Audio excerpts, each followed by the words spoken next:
Good morning and welcome to another edition of Karmayogi Talks. We have a very, very special guest today who's joining us from the US. Almost everyone in India and around the world has heard of Dean Nitin Nohria. Nitin has been the Dean of Harvard Business School for 10 years, is a recipient of the Padma Shri in the latest round of Padma Awards, has had a very, very distinguished career in business since he graduated from IIT Bombay, then did his PhD in management from MIT and joined Harvard Business School faculty in 1988. Nitin, I've lost track of how many books you've written, but I know that you've written a very large number of books on many areas. You've looked at leadership, innovation. You've looked at the development of the U.S. economy over the last 100 years, the evolution of the large companies in the U.S. But in addition, you also spent a lot of time in India, working with companies like the Tatas, uh, etc., and also and Piramas, and also you're on the board of some of the best companies around the world. Really, truly, who's who of companies, including Britspan, MGB, ABI, Alsym, etc. And you've also been involved in Thrive Capital. You were the chairman of Thrive Capital, which has been one of the major investors in AI. So I think you've had a very broad view of how the world is evolving and how business is evolving, and we really look forward to talking with you about that. I'm not going to go into all your awards No, no, beyond the no. Padma Shri because it'll just take another 45 minutes to go through the entire list. But it is really, and on top of all of that, I think Nitin, as many of you who have met him know, is an extraordinarily humble person, a wonderful and easy person to meet despite the great honors that he has had. So, Nitin, I wanted to start out really by Thank you, Adil, saying, first and foremost for that extraordinarily warm introduction. Now I have to live up to it, and let me see if I can. So thank you so much for inviting me you to be a part of this. great. I thought instead of starting from the beginning, let's start from where you are today. You have a central view, or you have a very broad overview of what is happening in the world of AI and how that's changing the world. And not only do you look at it and study it, but in a sense, you're putting your money where your mouth is. And your firm has invested a huge amount of money in Thrive Capital, including in OpenAI, and I think many others. And can you give us a little bit of a view of how you see things changing? And have you seen anything that has changed things as fast as AI has? So, Adil, as you mentioned in your introduction, I have become, in some ways, a student of business history. And if you think about great technological moments that occurred in human history, of course, everybody talks about the steam engine. Perhaps electricity was another such moment in which none of us can imagine living life without power everywhere in our lives.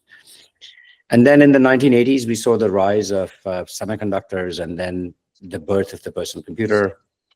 Then we saw the rise of the internet, which totally changed things. And then the mobile phone, right? Like today, frankly, most of us are more lost without our mobile phone than almost any other thing in life. I feel, if I lose my phone, there's a certain thing that happens in my body, and I imagine everybody else, which is even worse than losing your passport or losing your wallet or anything else.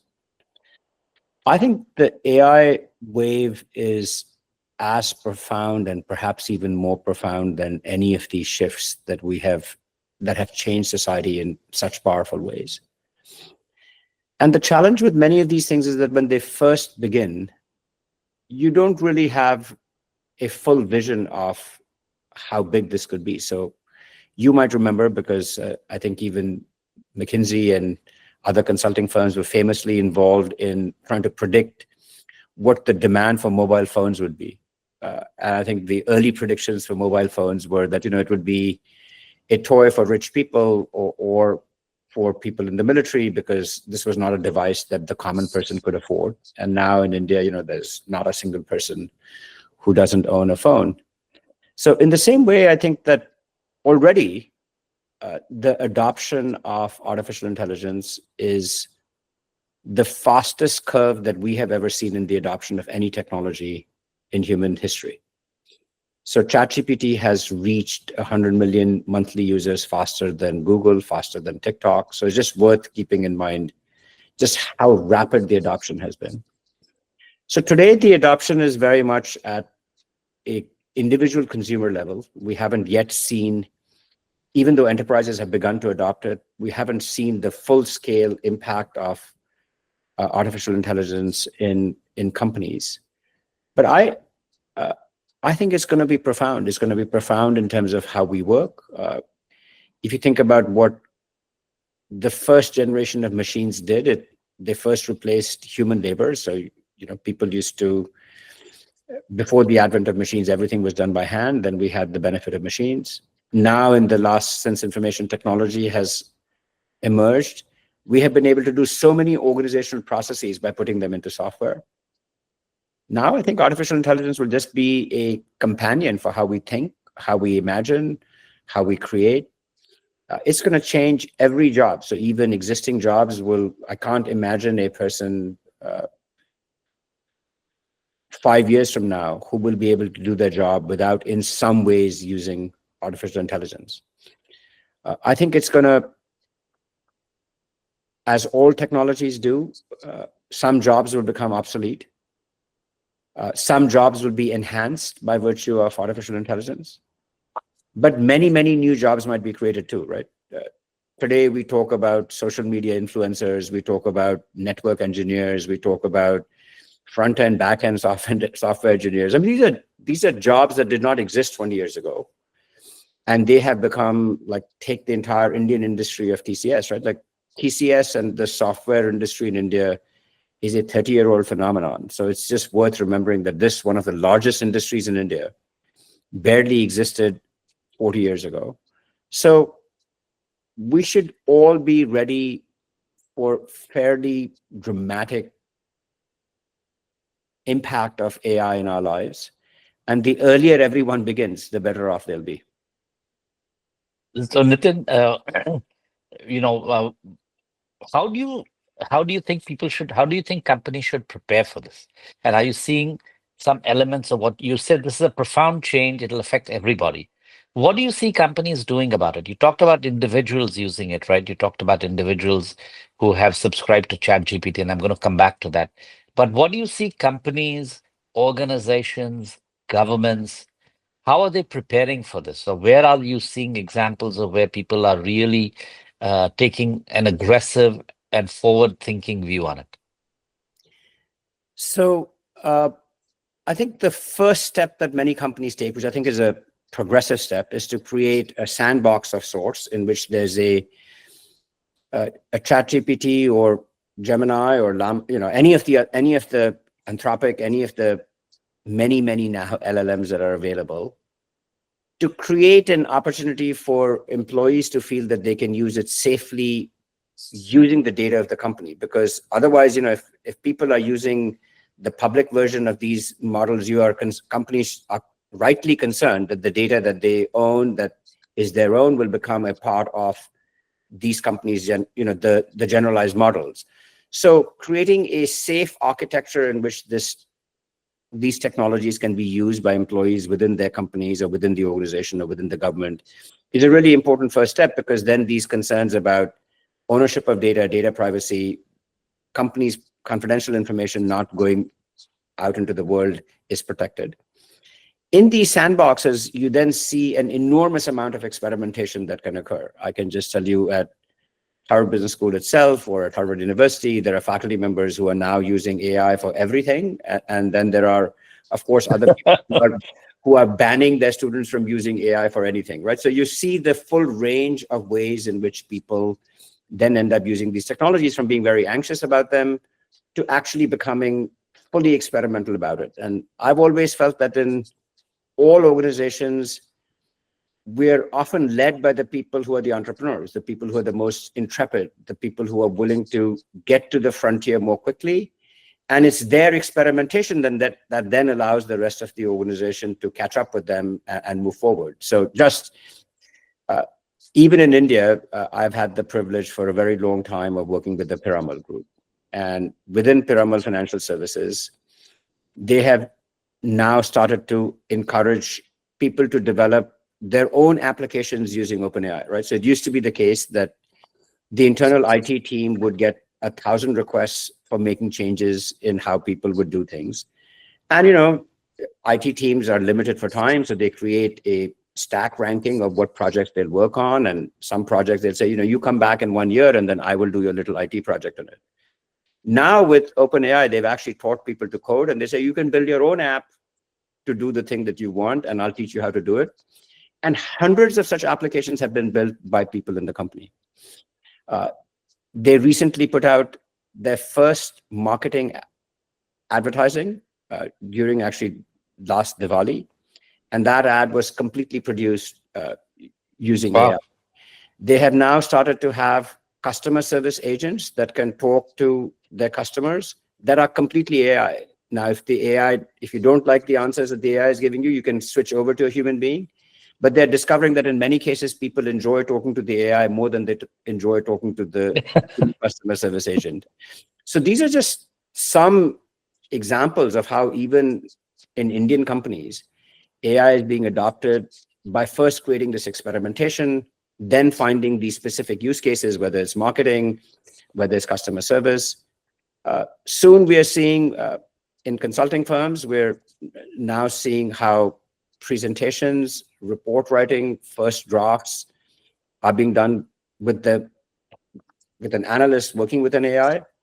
We have invested in a company that's making financial analysis completely routine. A company can now publish its annual Wow. statement of its balance sheet and its quarterly income statement in less than 1 day, when it used to take them, as you know, in many companies, a statement of accounts is, if it's published a month after the due date, that was supposed to be a very good measure of speed. Now it can be done within a day, and we believe tomorrow instantaneously, if you so choose to do it. So this is a profound thing and I think this is just the beginning. I think we're going to see even more changes occur. So, Nitin, one very interesting point you made is, in a sense, this technology more than most is that democratizes access to the technology to everybody, right? Each person can develop something new, is what you're saying, right? You don't have to have five brilliant people sitting at the center deciding on how to apply it. It can be applied by everyone else, by anyone in the organization. Yeah, in fact, I think that,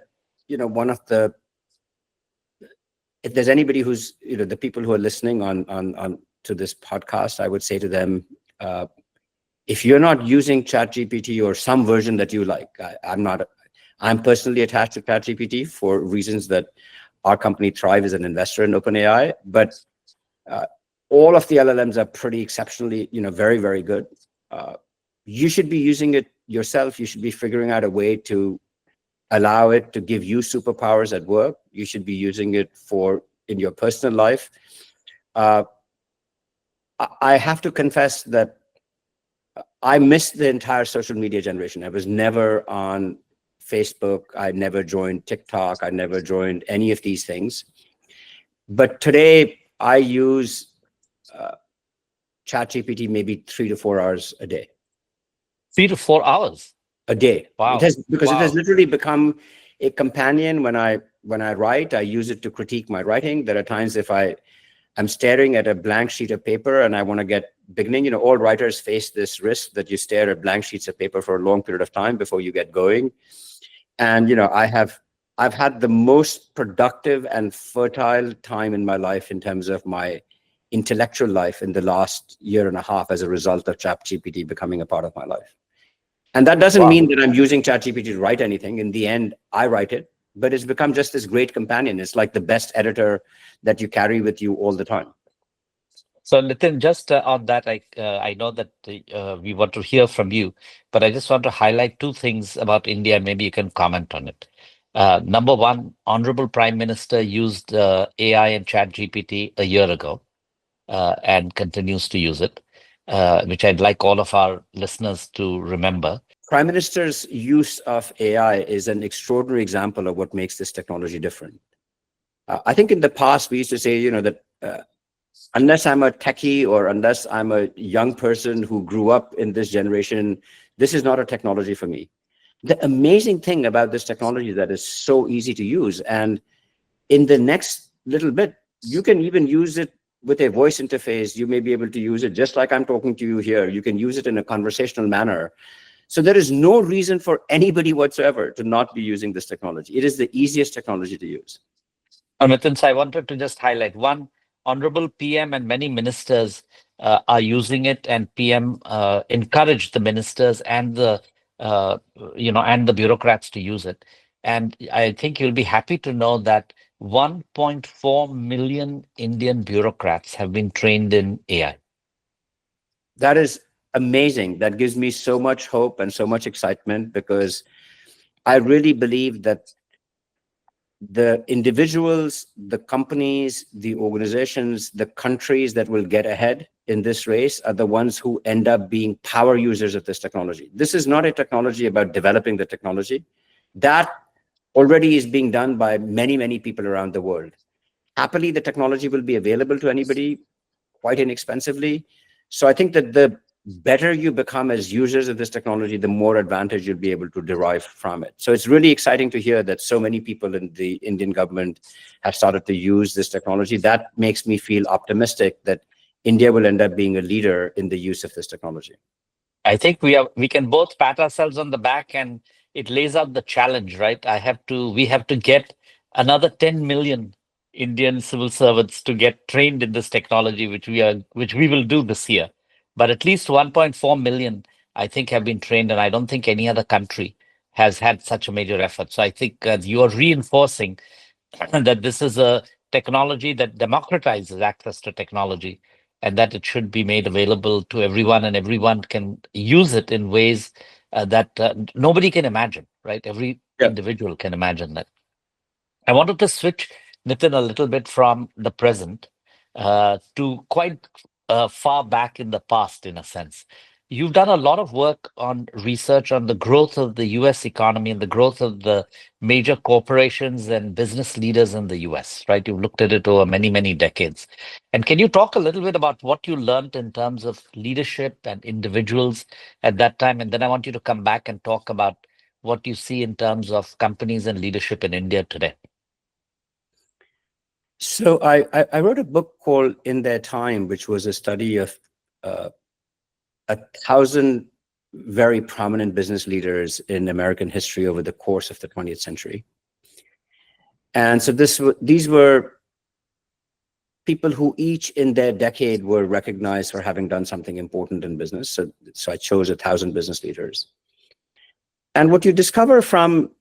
What are some of the examples, Nitin? Say some names so people can, So, can fix it in their minds. So you can start very early in the early part of the 20th century in America, and people like Andrew Carnegie, who created US Steel, or people like JP Morgan, who were the great financiers who enabled the entire early construction of the American economy that was based upon railroads and steel, the combination of steel coming to use and the country being connected into one large economy.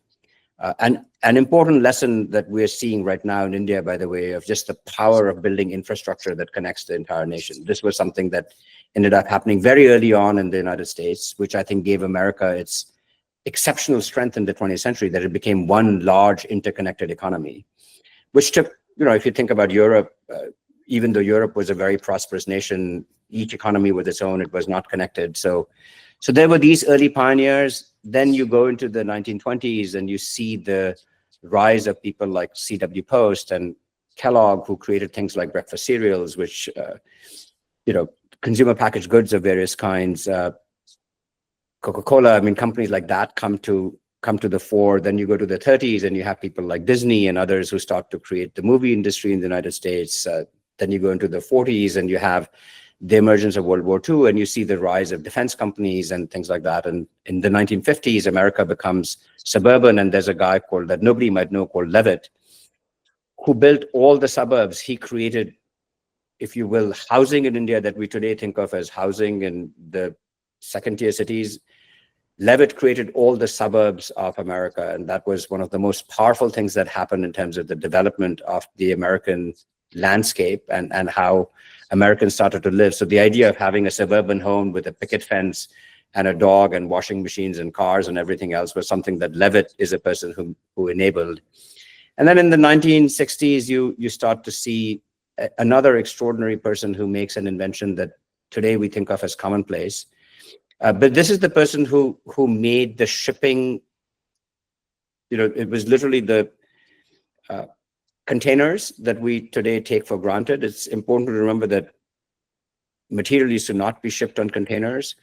Containerization of shipping turned out to be one of the most powerful inventions in the world because it totally transformed global trade, because now you had a single unit that could be moved from across ships. It could be moved on trains. So it made I know that I've actually visited a center in India where the Prime Minister has done this very important work on intermodal transportation in India. And so you begin to see the power of containers, because without containers, it's impossible to do intermodal transportation. Then, of course, in the late 1960s, 70s, you see the emergence of the semiconductor. Then you see people like Bill Gates and other who built the first generation of PCs and the software to power them.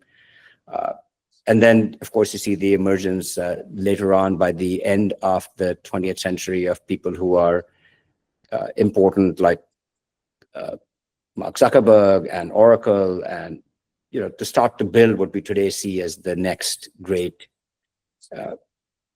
internet and IT companies. So it's a history that shows you how much things change over time, how things progress, how great leaders are important at every stage of this progress.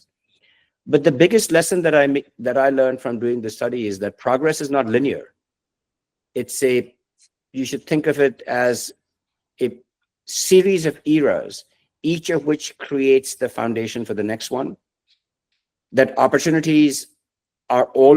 some opportunities are always emerging because they're entrepreneurial opportunities.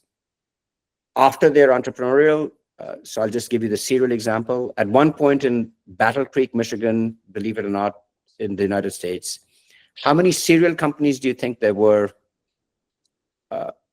Adil? By the end of the 1920s, how many cereal companies were there in Battle Creek, Michigan? I maybe 3. So you are describing what they became by the 1950s. Oh, I see. Okay.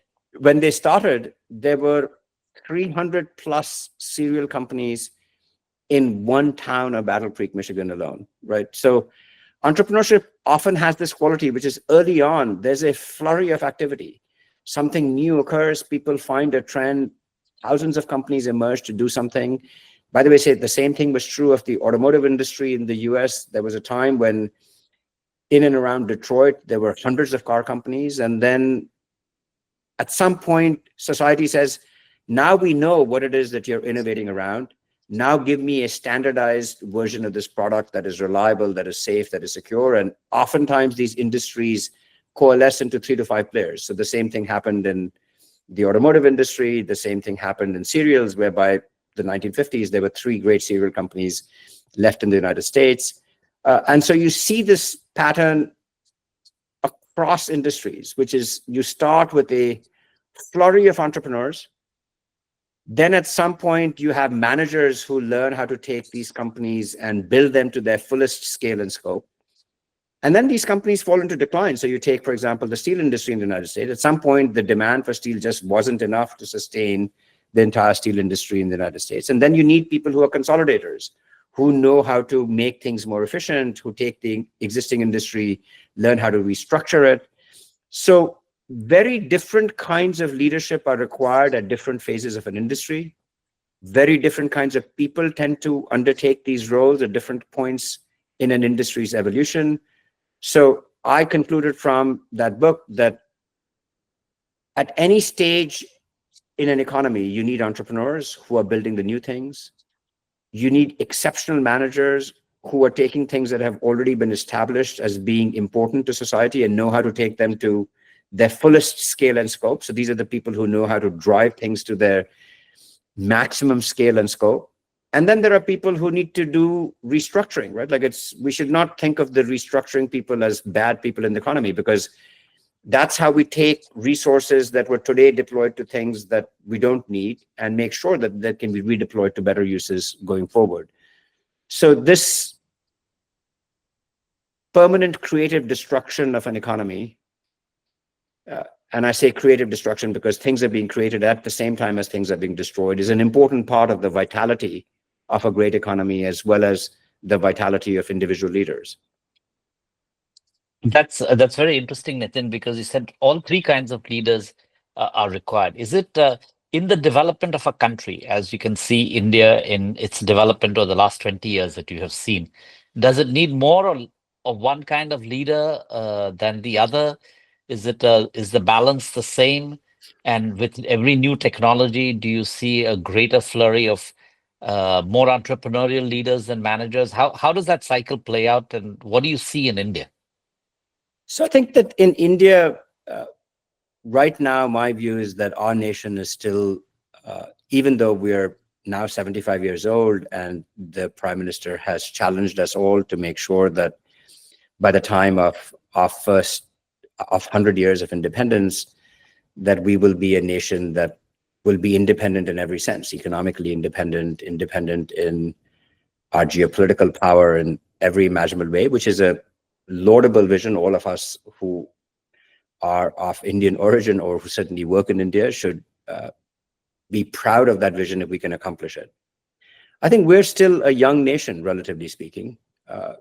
And so I would say that as of now, our greatest demand is more for entrepreneurs. Mhm. We need entrepreneurs who can, especially with artificial intelligence and the technologies that we have upon us, that will be highly democratically usable. I actually think that this is a time when entrepreneurs can flourish. So we certainly need more entrepreneurs. But we also need people who can take small companies and scale them. One of the things that India has lagged behind on is we really don't have a mid-sized company sector. Mm.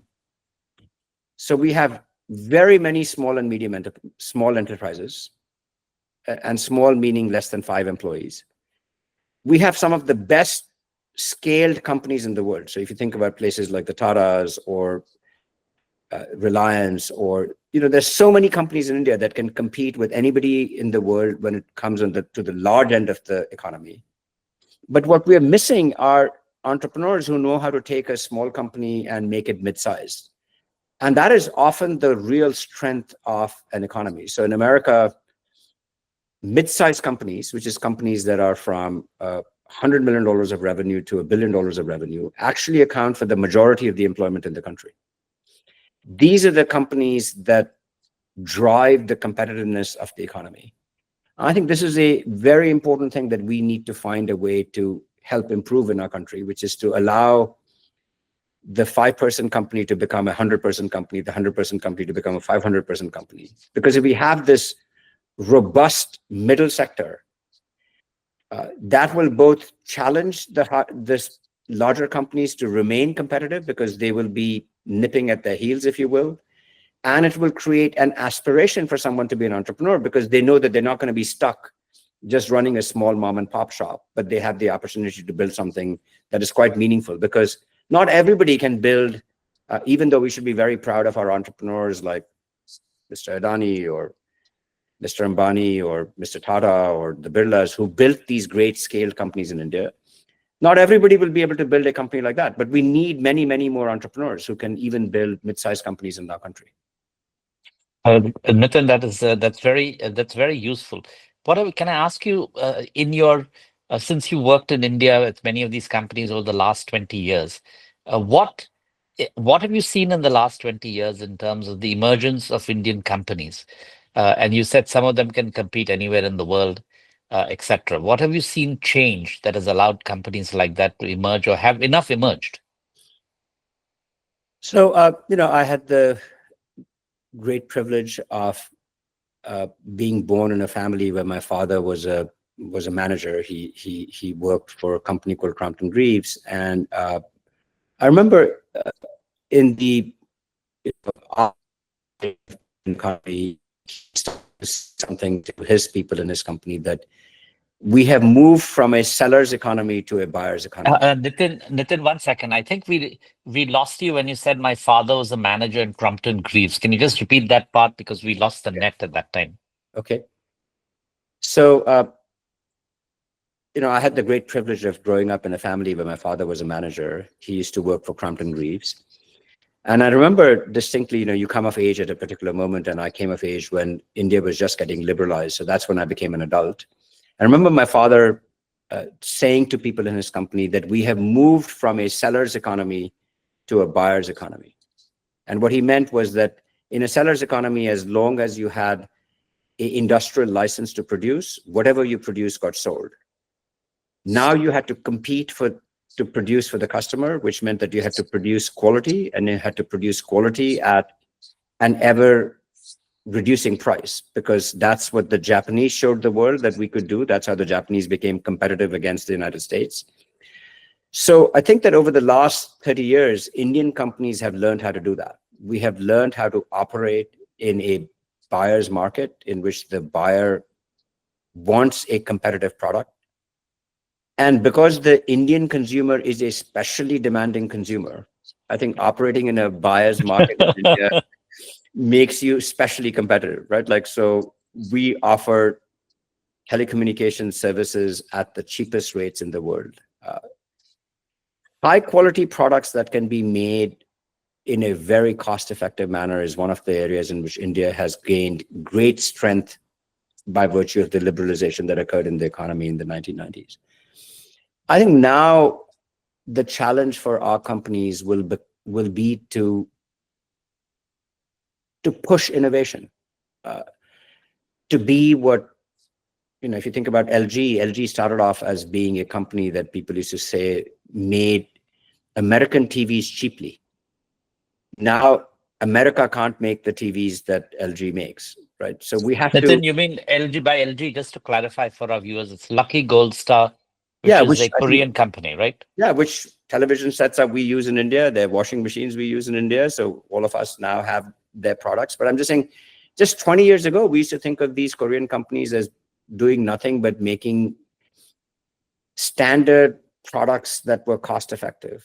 I think India has already established that it is capable of doing that. It's capable of making any existing product in the world in a truly cost competitive manner. We can compete with anybody in the world when we do that. Though some might argue that the Chinese on some products still end up being a little bit more even cost competitive than us. But I was just reading recently with all of the anxiety now in America about American competitiveness relative to China, that Chinese companies now are patenting 35 to 40% of all of the new patents that are being issued in the world. Korean companies are now third in the world. They are ahead of any European nation in terms of the amounts of international patents that these companies are securing. Sadly, except for a few very small areas, India is not very high on that list. I think that will be the next great challenge for our country, which is to now build on this foundation that we have, where we know that we can make anything at world-class quality, at world-class costs.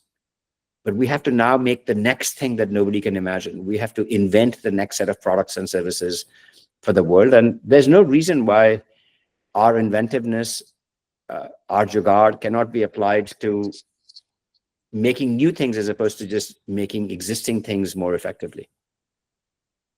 And I think that's a very good thought. I also want to highlight to you in terms of innovation that 20 years ago, India had 6,000 startups in the high-tech area, roughly speaking. And I think today we have 160,000 startups. And, this is like your example of 300 serial companies. Yeah. And so hopefully these will be the basis for innovation, at least in software. Yeah, and we need a few of these companies to really scale, right? So it's amazing to see, for example, how when I go to India, how everybody in India uses services like Zomato or Deliveroo, which, are almost more effective and more efficient than using similar services in the US. But we also need to aspire to creating companies that will be the next OpenAI, that will be the next Salesforce, that will be Yep. the next NVIDIA, the next Huawei. I mean, whatever companies we admire. I mean, like we need to build the companies that are seen as the pioneering companies that are building technologies that are changing the world and are doing so on scale, right? So that we need to build the next great pharmaceutical company that produces the drugs and medicines that will cure diseases, not just for our people, but for people around the world, as opposed to always feeling like we're dependent on that innovation having been built somewhere else in the world, so that those products can then be brought to India, often in a way that is more expensive than our citizens can afford. So the importance of doing innovation ourselves is that I believe we will do innovation that is inherently more frugal, because our demand is inherently more frugal. Frugal. And So, no one in the world, if you build a frugal piece of innovation, doesn't want it, right? Because if even in the US, if I could get something that is as good as a US product made at half the cost, and it was a pioneering product, why would I not choose to use that product over something that is twice as expensive? So I think there's something that we have in our DNA that this is the time to exploit. This is the time to push ourselves to be more innovative and to really say, there's no reason why we can't imagine what the next product is, just as much as we know today that we can build any product that the world shows us. Nitin, that's great. You've laid out quite an agenda for the country. I want to come back and talk to you a little bit about your personal transition from being an engineer from Hostel 5 or 6 at IIT Bombay. Hostel 7. Hostel 7, okay. Hostel 7 uh, at IIT Bombay to, sitting on top of the business education and the business world at Harvard. And how did you move from technical education to business, and how did you wind up at Harvard Business School? So, oftentimes when people think of these stories, they feel that these are linear journeys that you knew from the very first day how your life was going to unfold. The reality of life is that, you find yourself in junctures where there's a fork in the road and you have no idea where the fork in the road will lead you. And I feel like my life is nothing but a series of very happy accidents. Like when those forks in the road came, I took one side of the road. And so just to tell you a little bit about my story, that even when I graduated from high school, I wasn't sure that I wanted to be an engineer. But my father, who, like every good middle-class person at the time, said, you can always write poetry and English literature later on in life. It might be good if you first get a job. So why don't you apply? Why don't you apply for the IIT entrance exam?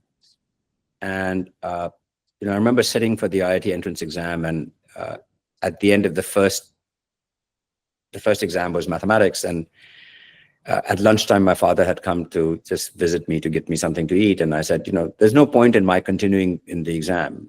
I don't think I'm going to pass. And my father said, if you've done so far, if you've already come and you've sat for the first exam, like it's not just one more day, at least try your hand and see what happens. And so when the IIT entrance exam, when the rankings came out, I didn't even want to go to see where my name was on the rank. So a friend of mine called me and said, "Nitin, your name is on the list." I said, "Kyo mazak karte ho yaar? It is very unlikely that my name is on the list." But I often say that the happiest moment in my life was when I stood, when I ranked in the 600s in the IIT entrance exam, because that gave me the great opportunity to study at IIT Bombay. And from the first day I joined, I knew that I was never going to be a great engineer. I was going to be a passable engineer, but I was never going to be a great engineer. So when I finished IIT Bombay, I said, I have to do something that I feel is more in my soul. And I didn't know anything better. So I said, I'll apply to business school. Because my father was a business person, I said, maybe I'll apply to business school. My real dream was to become an entrepreneur. What I really wanted to do was to become an entrepreneur. Uh, I'd started some entrepreneurial ventures when I was in IIT Bombay, all of which miserably failed. And I started a t-shirt business. I started a little Chinese food business, none of which were very successful. But nevertheless, I had the entrepreneurial bug in me. And then a cousin of mine was visiting from MIT, and he said, what are you applying to? I said, I'm applying to MBA programs. He said, A, you have no work experience, so they won't admit you. B, even if they admit you, you won't get a scholarship. And without a scholarship, how are you going to go? So I said, but I don't want to do a PhD or a master's in engineering. So he says, why don't you apply to a PhD program in business? I said, but I don't want to be an academic. He says, I'm telling you, it's the only way you're going to get into business school. So you decide whether you want to go abroad and go to business school or not. So truly, Adil, just on this one person's chance conversation with me, I ended up taking my list of business schools and applying to PhD programs in half of them. Because he was from MIT and I thought maybe he knows something. I applied to the PhD program at MIT. It was the only place that gave me a scholarship. I sometimes wonder that had he not spoken to me and he not had this chance conversation with me, I would never have gotten the scholarship that was an absolutely essential thing for me to even imagine studying abroad. Because, otherwise I would have gone to the IIMs. I was admitted to IIM Bangalore, and that's where I would have gone had I not gotten this scholarship. And then I come to the US, and a thesis advisor of mine says to me that I know you want to be an entrepreneur, but if you want to be an entrepreneur to build a real company, you should just get out of the PhD program. There's no reason for you to complete your PhD. But before you do that, I want you to take 1 month to think about the following proposition: that being an academic in the US is like being an intellectual entrepreneur. You have to come up with your ideas, you have to publish your books, there's a marketplace for students, there are marketplace for ideas. And being an entrepreneur, if what you want is to have autonomy of self-expression, then maybe that's what you should do. So again, that one chance conversation motivated me to consider having an academic career. I joined Harvard Business School graduating from MIT, and I sometimes joke that I did not even have the courage to apply to Harvard Business School when I was applying to schools. So unlike you, Adil, who actually went and studied as an MBA at Harvard Business School, I did not even have the courage to apply to the school as an MBA student. So here I am, I suddenly joined the faculty of a school that did not even have the courage of applying to as a student. And then, life is strange. It's you get a 3-year contract. And frankly, when I first joined Harvard Business School, if someone had told me, will you even be at the school after your 3-year contract? I would have probably said, the chances are less than 50% that I'm going to survive my 3-year contract. And 22 years later, I became dean. So it's been a journey in life that I have to pinch myself, because at so many points I got lucky. I did work hard. Every time I got luck smiled on me, I think I did work hard to make the most of the luck that smiled at me. But my journey is a very accidental journey. Good. When you write your biography, you can call it The Accidental Dean. That's a nice title. See, you've already given me something else, but I'm not going to write a biography, because I think that writing biographies is not a very fruitful exercise.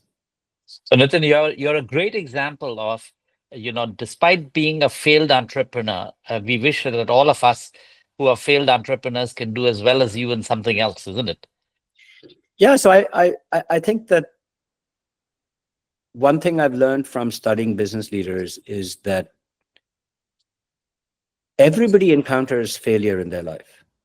I have yet to meet an exceptional business leader who doesn't have a story which at some moment in their life has one thing is common, that they confronted failure, they confronted setback, they confronted self-doubt.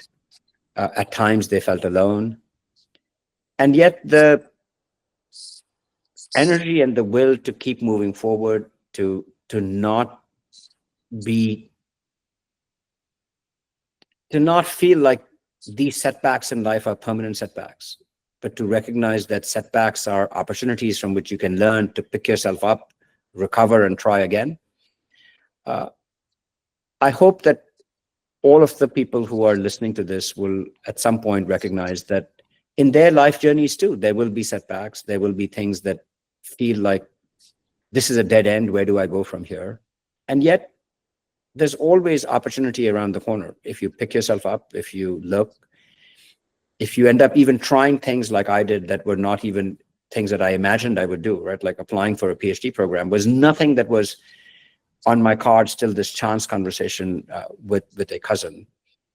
So at times you have to uh, try the untrodden path, do the thing that you didn't imagine doing to create opportunity in your life, but always move forward.